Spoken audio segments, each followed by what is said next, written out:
నమస్తే, నా పేరు కిరణ్. ఎస్టీవీ న్యూస్ కు స్వాగతం. ముందుగా హెడ్లైన్స్.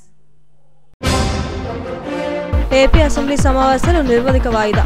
ఈ బడ్జెట్ సమావేశాల్లో 9 బిల్లులకు ఆమోదం. క్రైమ్ ఏడీసీపీకి డీజీపీ ప్రశంసా పత్రం. సిపి రావశంకర్ చేతుల మీదుగా అందుకున్న గంగాధర్.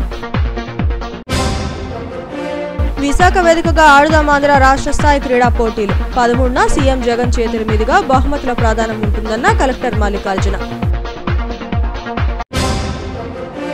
రాజ్యసభ అభ్యర్థులను ఖరారు చేసిన ముఖ్యమంత్రి జగన్. సీఎంకు కృతజ్ఞతలు తెలిపిన అభ్యర్థులు. ఏపీ అసెంబ్లీ నిరవధికంగా వాయిదా పడింది. 9 బిల్లులకు ఆమోదం లభించింది. స్పీకర్ తమ్మినేని సీతారాం అధ్యక్షతన జరిగిన శాసనసభలో బడ్జెట్పై సమీక్షించారు. ఏపీ అసెంబ్లీ బడ్జెట్ సమావేశాలు స్పీకర్ తమ్మినేని సీతారాం అధ్యక్షతన గురువారం నిర్వహించారు. ఈ సభలో బడ్జెట్పై ఆర్థిక మంత్రి బుగ్గన రాజేంద్రనాథ్ రెడ్డి మాట్లాడారు. అన్ని వర్గాలను చంద్రబాబు మోసం చేశారని, మేనిఫెస్టోలో ఇచ్చిన ప్రతి హామీని తాము నెరవేర్చామని వెల్లడించారు. చేసిన అప్పులతో సంక్షేమ పథకాలను అందించామని, గత ప్రభుత్వం చేసిన అప్పులు ఎక్కడికి వెళ్లాయన్నారు. అప్పులపై టీడీపీ గోబెల్స్ ప్రచారం చేస్తుందని ఆరోపించారు.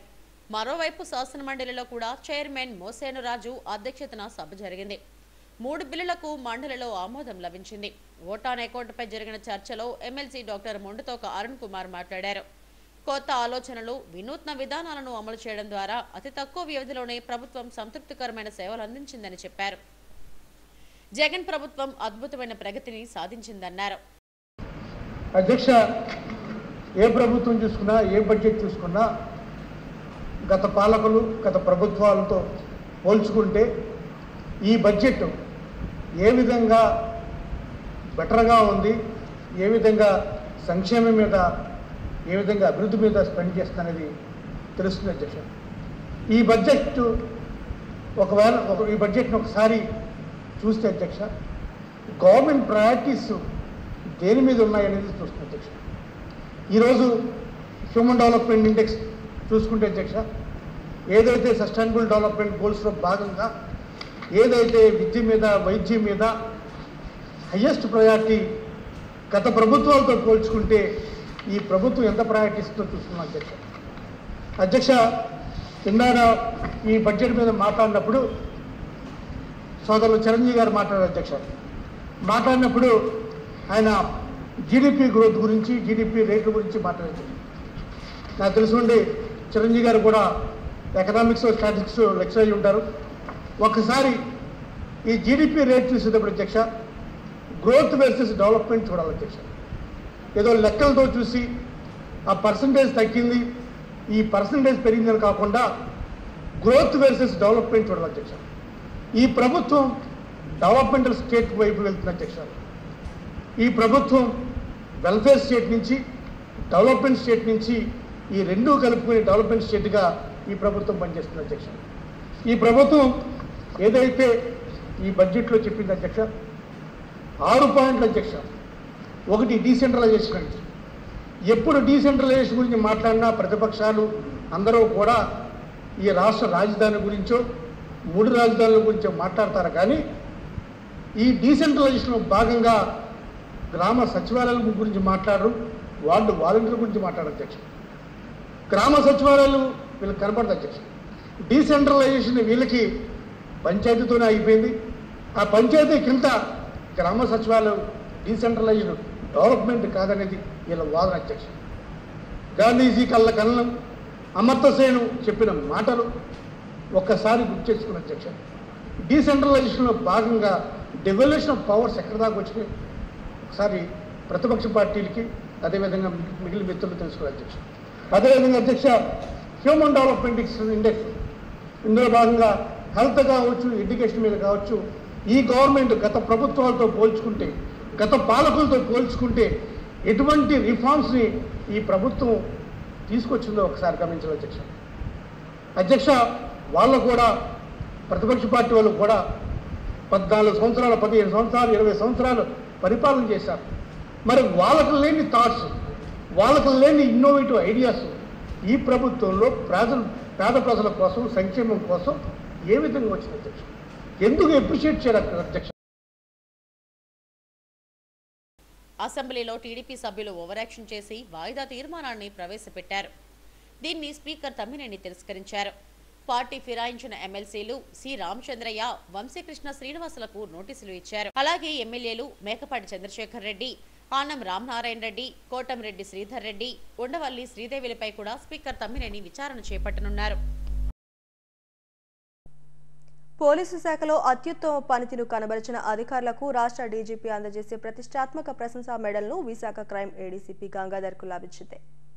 దీన్ని విశాఖ నగర పోలీస్ కమిషనర్ రవిశంకర్ ఐఎన్ఆర్ చేతుల మీదుగా గంగాధర్ స్వీకరించారు. ఈ సందర్భంగా డీజీపీ రాజేంద్రనాథ్ రెడ్డి, సిపి రవిశంకర్లకు ధన్యవాదాలు తెలిపారు.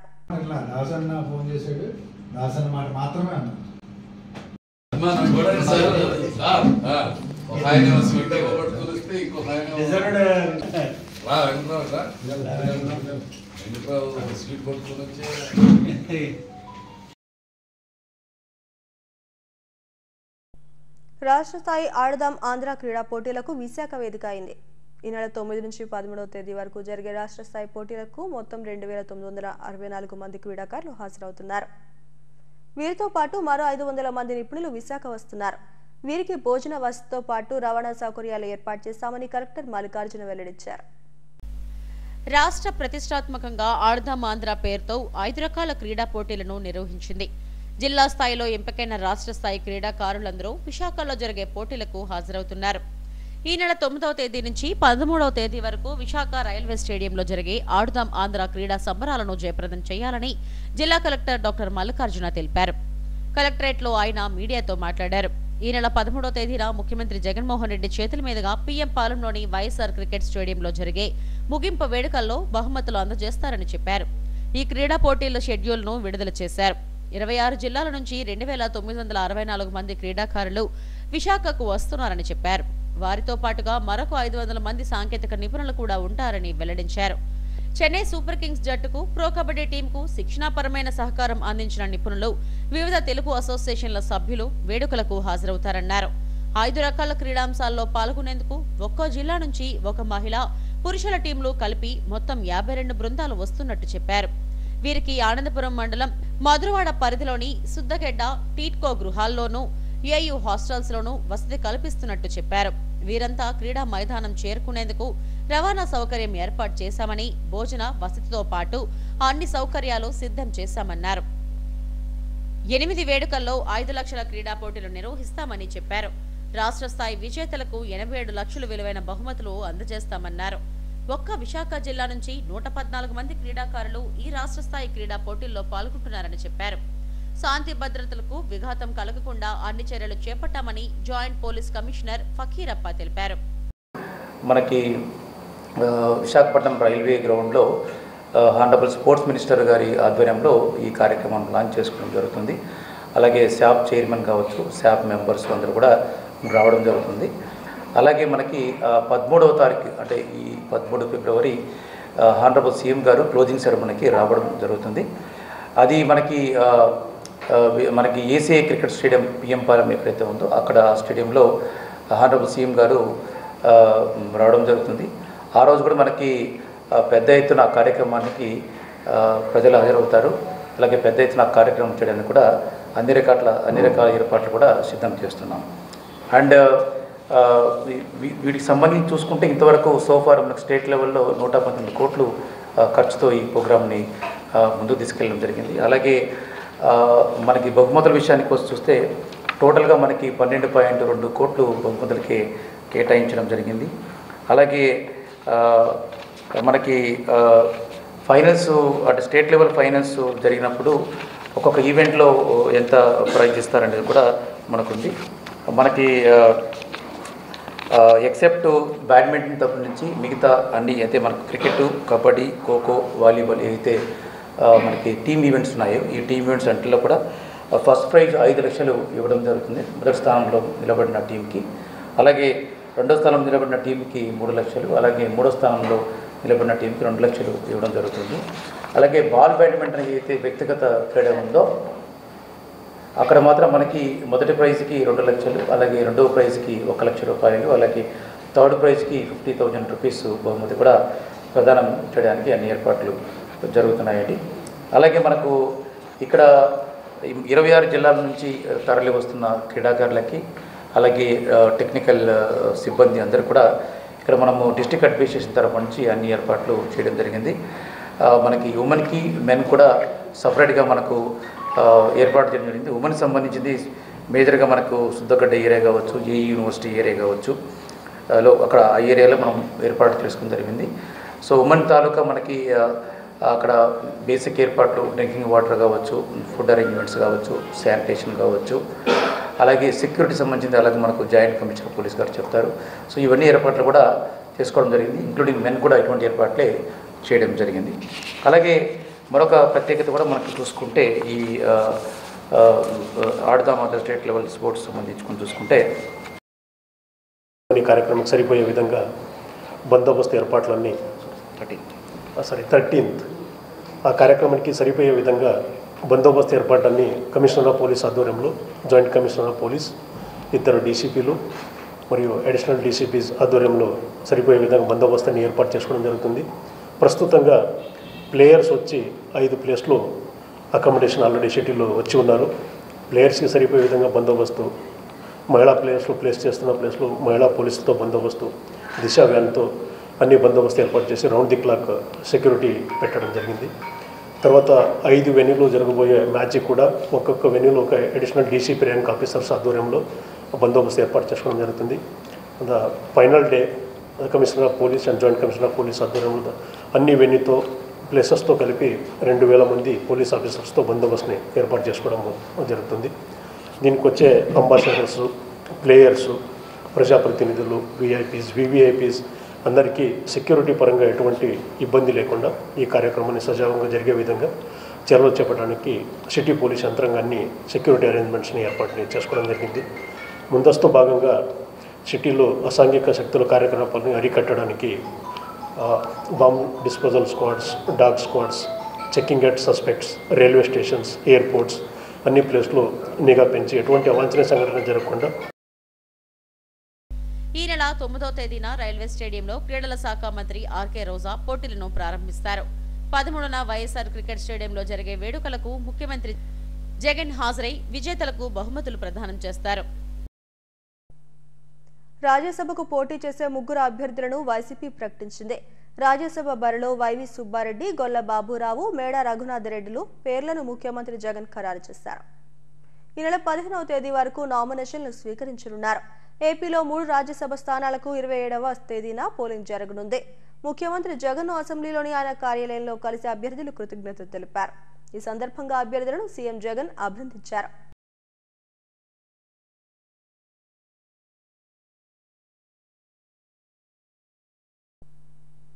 అనకాపల్లి జిల్లా గొలుగొండ మండలంలో ST commission chairman doctor డివిజి Shankarrao పర్యటించారు.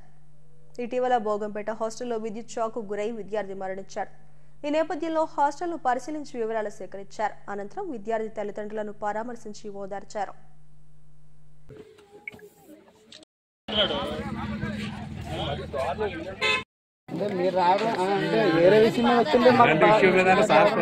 అప్పుడే మీరు తినిపించి అప్పుడే ఫుడ్ అది పెట్టి తినిపించి వచ్చారు. అల్లూరు జిల్లా అరకులోయలో ఒక గూడ్స్ రైలు పట్టాలు తప్పింది. చిమిడిపల్లి రైల్వే స్టేషన్ వద్ద ఈ గూడ్స్ రైలు పట్టాలు తప్పింది. దీంతో విశాఖ నుంచి కిరండోలు వెళ్తున్న ప్యాసింజర్ రైలును కొత్తవలస వద్ద నిలిపివేశారు. రైల్లో ప్రయాణిస్తున్న ప్రయాణికులు ఇబ్బందులు పడ్డారు. రైల్వే అధికారులు స్పందించి యుద్ధ ప్రాతిపదికన మరమ్మతులు చేపట్టారు.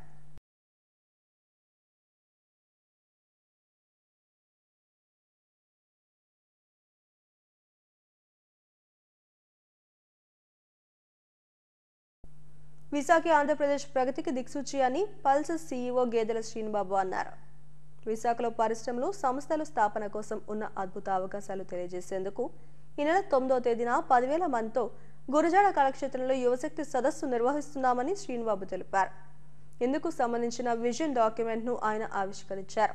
ఈ ఏడాదికి 5 లక్షల మంది ఇంజనీరింగ్ గ్రాడ్యుయేట్లు ఉత్తీర్ణులు అవుతున్నప్పటికీ ఉద్యోగాల కోసం 80% మంది ఏపీని ఎందుకు వీడిపోతున్నారో ప్రతి ఒక్కరూ ఆలోచించుకోవాల్సిన అవసరం ఉందన్నారు.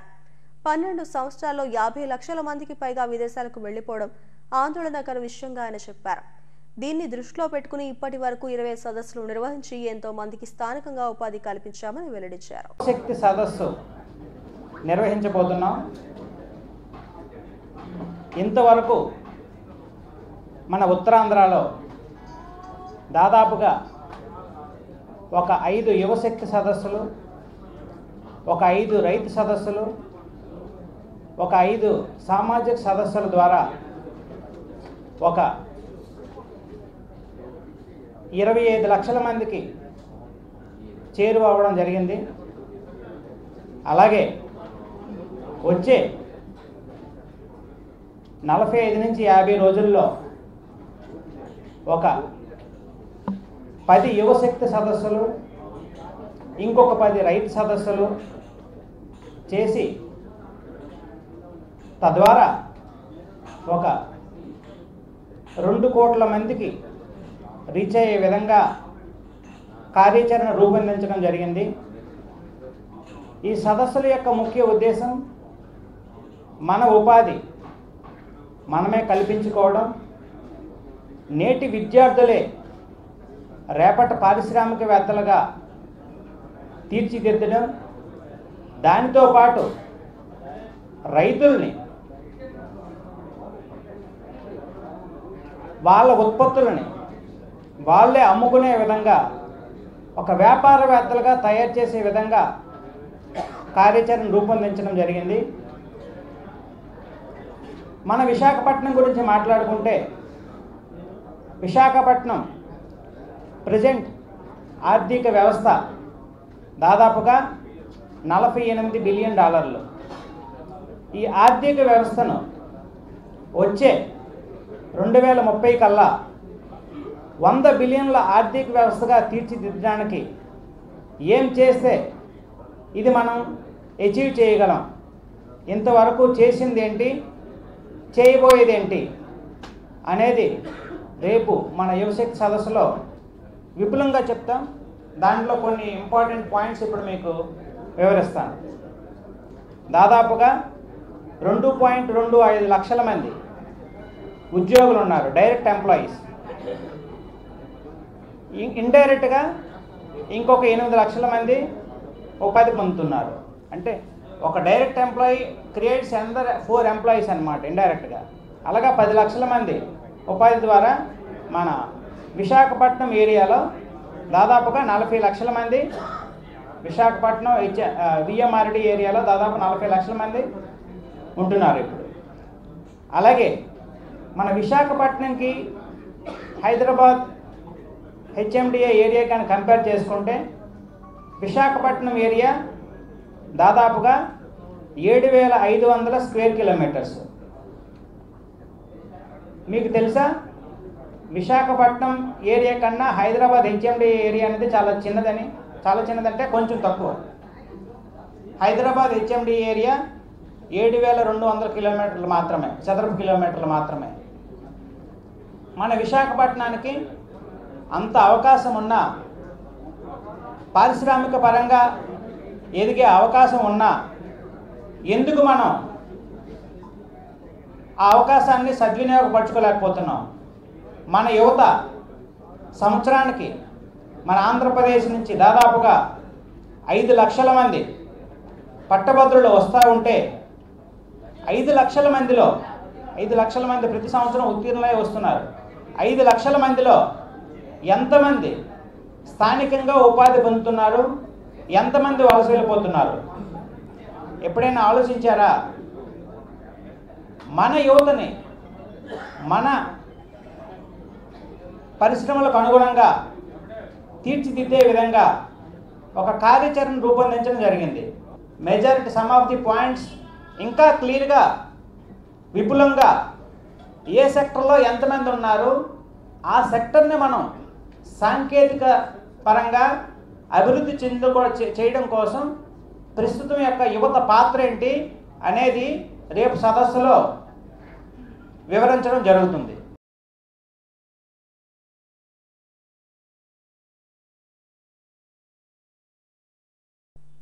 శృతిలయ సాంస్కృతిక భక్తి సేవా సంస్థ తృతీయ వార్షికోత్సవం సందర్భంగా సీతమ్మదారిలోని టీపీటీ కాలనీలోని నూకలమ్మ కామేశ్వరి కళ్యాణ మండపంలో 2 రోజుల పాటు శ్రీనివాస కళ్యాణం నిర్వహిస్తున్నామని ట్రస్ట్ వ్యవస్థాపకులు ప్రభాకర్, నిర్వాహకులు ఎంవి రాజశేఖర్లు తెలిపారు. పౌర గ్రంథాలయంలో మీడియాతో మాట్లాడారు. 10వ తేదీన ఉదయం నుంచి రాత్రి వరకు అన్నమయ్య సంకీర్తనావళి నిర్వహిస్తామన్నారు. 11వ తేదీన వెంకటేశ్వర స్వామి కళ్యాణం ఉంటుందన్నారు. వెంకటేశ్వర స్వామి దేవాలయం నుండి కళ్యాణ వేదిక వరకు స్వామివార్లను అమ్మవార్లను ఊరేగింపుగా తీసుకువస్తామన్నారు. అదే రోజు సాయంత్రం 5:20 నుండి కళ్యాణం ఉంటుందన్నారు. సెంచురియన్ యూనివర్సిటీ వీసీ ఆచార్య జిఎస్ఎన్ రాజు ముఖ్య అతిథిగా హాజరవుతారని తెలిపారు.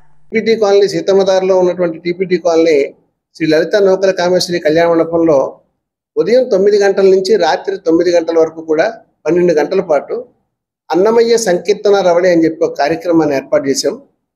ఈ కార్యక్రమంలో డాక్టర్ ద్వారం త్యాగరాజు గారు వారి బృందం, అలాగే ఆకొండ వెంకట్రావు గారు, అలాగే ప్రత్యేకంగా శృతిలయ సంస్థ సభ్యులు అంతా కూడా, అదేవిధంగా పివిఎస్ లక్ష్మి గారు, నగరానికి చెందిన పలువురు సంగీత ప్రముఖులంతా కూడా ఆ కార్యక్రమంలో పాల్గొని అన్నమాచార్య సంకీర్తన ఆలపించడం జరుగుతూ ఉంది.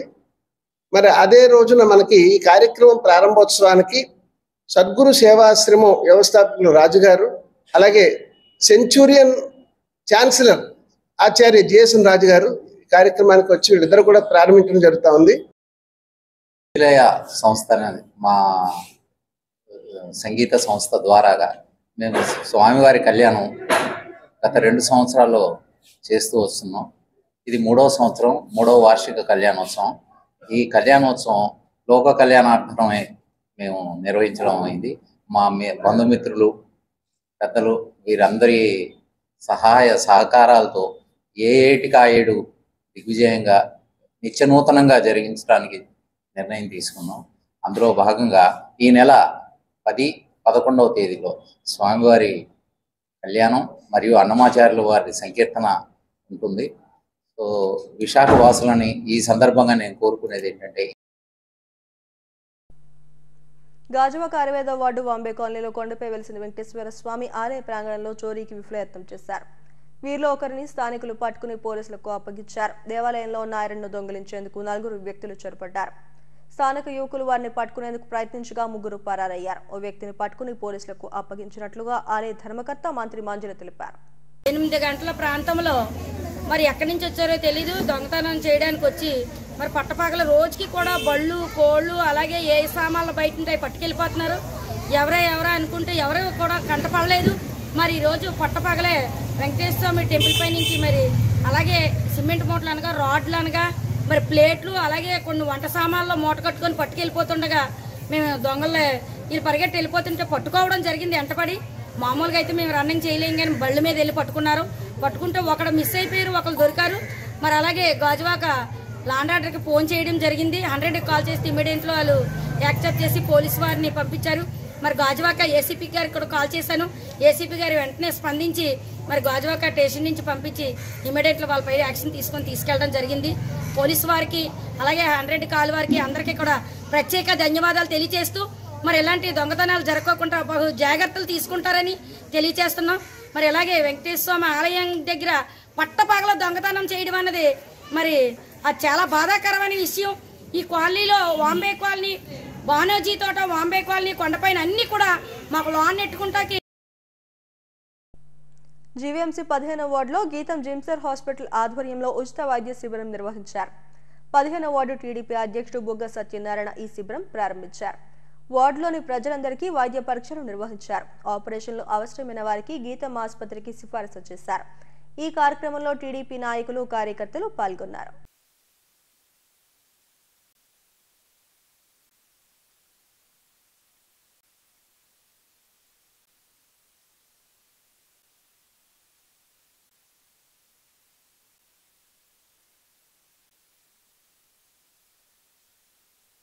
మరి ఈరోజు కార్యక్రమం ఎన్టీఆర్ సేవా సమితి ట్రస్టు మరియు ఎంవీవీఎస్ మూర్తి గారి ట్రస్ట్ ఆధ్వర్యంలో శ్రీ భర్త గారి పర్యవేక్షణలో ఈ యొక్క మెగా వైద్య శిబిరం ఏర్పాటు చేయడం అయింది. 15, 16 వార్డుల్లో కలిపి ఇక్కడ ఏర్పాటు చేయడం జరిగింది. పేద ప్రజలకు ఉచితంగా వైద్యం అందించాలనే ఉద్దేశంతో మరి శ్రీ భర్త గారు ఈ యొక్క కార్యక్రమం ఇక్కడ గీతం కాలేజీ ద్వారా, గీతం హాస్పిటల్ ద్వారా ఈరోజు ఇక్కడ ఏర్పాటు చేయడం జరుగుతుంది. ఈ కార్యక్రమంలో 15, 16 వార్డు యొక్క ప్రజలందరూ కూడా ఈ మెగా వైద్య శిబిరంలో అనేక రకాల వైద్య సేవలు ఈరోజు ఇక్కడ అందించడం జరుగుతుంది. ఎందుకంటే చిన్నపిల్లల నుంచి పెద్దవాళ్ళు ముసలి వాళ్ళ వరకు కూడా ఎన్నో ఈరోజు ఇబ్బందులు ఉన్నాయి ఆరోగ్యపరంగా. వాళ్ళందరికీ కూడా చిన్నపిల్లలకు కానీ పెద్దలకు కానీ ప్రసూతి మహిళలకు కానీ గైనిక్ సమస్యలు ఏమైనా ఉంటే ఈ సమస్యలన్నీ కూడా ఈరోజు ఇక్కడ సూచించి ₹1,00,000 వరకు ఏదైనా ఆపరేషన్ కానీ కూడా ఒకళ్ళు చేయవలసి వస్తే గీతం హాస్పిటల్లో వాళ్ళకి ₹1,00,000 వరకు ఉచితంగా వైద్యం కూడా అందించడం జరుగుతుంది. మరి యొక్క హెడ్లైన్స్ మరోసారి. ఏపీ అసెంబ్లీ సమావేశాలు నిర్వధిక వాయిదా. ఈ బడ్జెట్ సమావేశాల్లో 9 బిల్లులకు ఆమోదం. క్రైమ్ ఏడీసీపీకి డీజీపీ ప్రశంసా పత్రం సిపి రావశంకర్ చేతుల మీదుగా అందుకున్న గంగాధర్. విశాఖ వేదికగా ఆడుదాం ఆంధ్ర రాష్ట్ర స్థాయి క్రీడా పోటీలు 13న సీఎం జగన్ చేతుల మీదుగా బహుమతుల ప్రాధాన్యం ఉంటుందన్న కలెక్టర్ మల్లికార్జున. రాజ్యసభ అభ్యర్థులను ఖరారు చేసిన ముఖ్యమంత్రి జగన్, సీఎంకు కృతజ్ఞతలు తెలిపిన అభ్యర్థులు. ఈ వార్తలు ఇంతటితో సమాప్తం. మరిన్ని వార్తా విశేషాల కోసం చూస్తూనే ఉండండి STV న్యూస్.